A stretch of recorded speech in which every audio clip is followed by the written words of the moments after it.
Hello, this is Alex from phpacademy.org, and this is a video tutorial for the new Boston.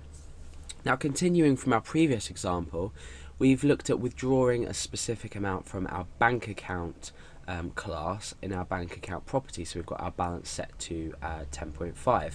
Now in this example we're going to be depositing money into our account. So let's go ahead and set this back to 0.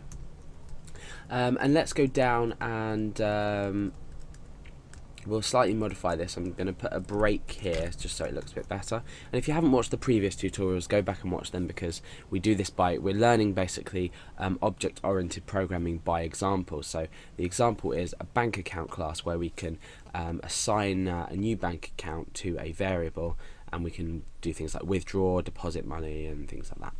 So let's get rid of this withdraw line and let's start to create a new method that's going to allow us to deposit money in.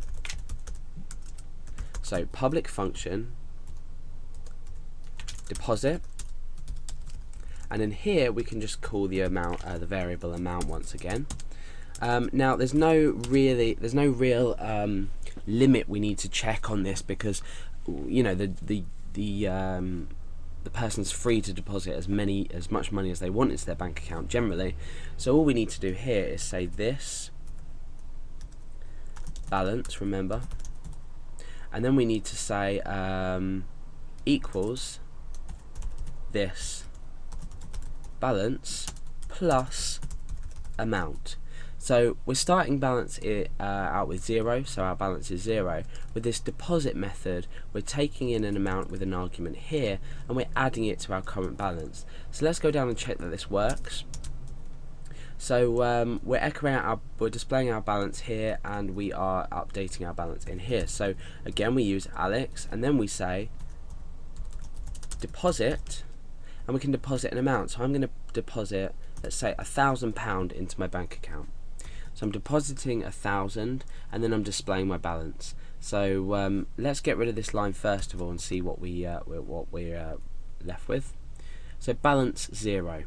So now let's come into our code and uncomment this. So now we're depositing £1,000, and our balance now changes to 1,000. So now what happens if we want to deposit £1,000 and then we want to say withdraw 200 and something? So we can say withdraw 245, for example. So you can already see that this is such an easy way, once you've got your correct structure set up, to do specific things with your class. So we're modifying the property values. So let's come in and refresh. You can see it's changed to 755. So we've taken 245 off of the balance. Okay, so what we're going to be doing now is we're going to be creating a new instance of this bank account class, but in another variable name, and this is going to allow us to have individual values for each class that we initiate, if you like. So let's go ahead and get rid of this first of all, and get rid of this so we can write it out in a moment. So Alex equals new bank account. So what happens if I want to say Billy equals new bank account? Well, let's go ahead to our page and refresh and test our code. You can see that no error has appeared. So what we're essentially allowed to do is set two different variables with using the same class. So we're using the same values, but for two different. Well, we're using two different classes for two different users, and this allows us to have unique property values for each time we initiate it. So Alex will have his own balance and Billy will have his own balance. So let's go ahead and test this out. So I'm going to say Alex deposit, and we're going to deposit, say, £100 into our bank account. Now I'm going to say Billy deposit, and Billy might deposit, say, I don't know, £14 or £15 into his bank account. Now what we need to establish is whether these two values now change. We've only declared one balance up here, but because we're using two instances of this class, the values can be unique to each user. So hopefully that makes sense. If not, this next stage will demonstrate it. So let's go ahead and refresh and see if everything's okay. Yep, everything seems okay. So let's echo out Alex display balance. And remember, this is a method, so we are using our parentheses at the end. So let's echo out Alex display balance. Okay, so balance 100. So I've deposited £100 into my bank account using this deposit method, and my balance is displayed as 100. So now what happens if we say Billy and change this?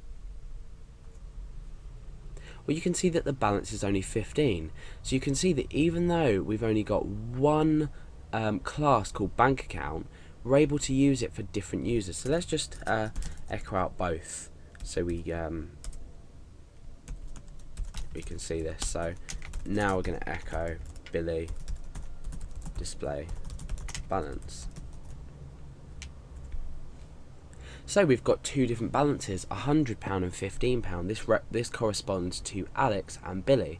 So you can see that we have two different values, two different property values, so balance is different for both users even though we've only got one class. So you can really start to see how this can be useful in shortening the amount of code that you're going to have to write when you use object-oriented programming in PHP. So let's go ahead and just add a few more things in here. So I'm going to say Alex deposit 100, Billy deposit 15. Now down here I'm going to say Alex withdraw 150, which is not going to let us. And then I'm going to say Billy withdraw, and I'm going to say we'll just say 250 for example. So let's go back to our page, refresh.